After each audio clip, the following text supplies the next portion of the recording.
اللہ کے رسول صلی اللہ علیہ وسلم نے ایک مرتبہ اعلان کیا کہ میرے کچھ مہمان آئے ہیں، کوئی ہے ان مہمانوں کو مہمان نوازی کرا دے۔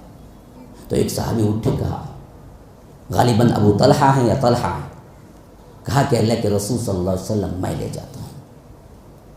جاتا ہوں۔ حالانکہ ان کے گھر کا حال یہ تھا کہ ان کے گھر میں بھی کچھ نہیں تھا، لیکن اللہ کے رسول کا اعلان ایسا تھا کہ دل پسیج گیا تھا، کہا کہ میں لے جاتا ہوں۔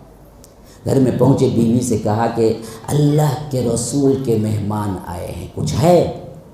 بیوی نے کہا کہ کیا آپ کو گھر کی حالت نہیں معلوم؟ آپ خود لا کے دینے والے ہیں، آپ کو پتہ ہے گھر میں سوائے چند جو کے ٹکڑوں کے علاوہ کچھ نہیں ہے، اور وہ بھی صرف اور صرف ہمارے لیے نہیں ہے، ہمارے بچوں کو کھلانے کے لیے چند غذا ہے، ورنہ تو ہم ہی کھانے کے لیے کچھ نہیں ہے۔ کہا کہ دیکھو یہ اللہ کے رسول کے مہمان ہیں صلی اللہ علیہ وسلم، کہ فرمایا کہ دیکھو بچوں کو بہلا پھسلا کے سلا دو بغیر کھائے بھوک کے ساتھ ہی، اور جو تیار ہیں انہی سے روٹی بناؤ اور مہمانوں کے سامنے رکھ دو، کیونکہ اللہ کے رسول کے مہمان ہیں، ہم ان کو نہیں کہہ سکتے۔ بیوی بھی کیا تھی؟ طلحہ کی بیوی تھی نا جی۔ ہماری ہوتی ہے کیا جی دماغ خراب ہوگا کہ یہ ہم نہ کھانا نہیں ہے بھائی، بچوں کو میں بچوں کا کھانا ہرگز دوں گی نہیں جی، میرا تبھی قربان کر دیتی، میں بچوں کو بھوکا سلاؤں؟ مانتی ہماری بیوی؟ پاگل بولتی، وہ بھی تو تھی تو صحابیہ تھی نا جی۔ انہوں نے کہا کہ بالکل صحیح، جیسے آپ کہیں گے ویسے ہی۔ جب کھانا تیار ہو گیا، کھانے پہ بیٹھے تو کہا کہ جو افراد 3 ہیں یا 4 ہیں ان کے لیے مشکل ہے تو ہم میاں میں بھی 2 شامل ہو جائیں گے، تو بالکل ہی کسی ایک کو ایک روٹی بھی نصیب نہیں ہوگی۔ تو انہوں نے کہا کہ آئیڈیا، ہم دنیا کمانے میں آئیڈیا دیتے ہیں، یہ دین کمانے میں آئیڈیا دیتے ہیں۔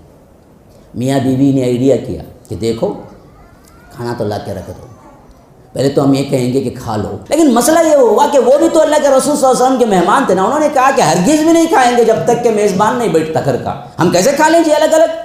آپ بھی تو بیٹھیے نا، جب وہ دونوں بیٹھیں گے تو کھانا کسی کو کچھ نہیں ملے گا۔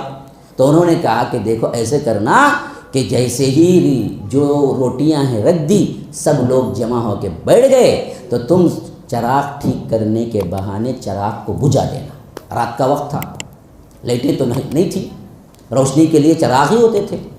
تو انہوں نے کہا کہ چراغ ٹھیک کرنے کے بہانے چراغ کو بجھا دینا، اور جب اندھیرا ہو جائے گا تو ہم کھانے کی ایکٹنگ کرتے رہیں گے، چباتے رہیں گے، آوازیں دیتے رہیں گے، اصل تو مہمان کھائیں گے اور ان کو پتہ بھی نہیں چلے گا کہ ہم نہیں کھائیں۔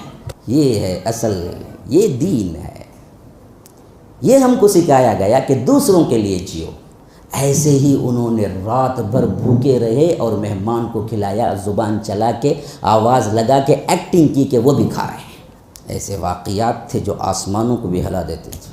واقعہ تو زمین پہ ہو رہا تھا، لیکن اللہ تبارک و تعالیٰ تو ہر کسی کا حال جانتا ہے۔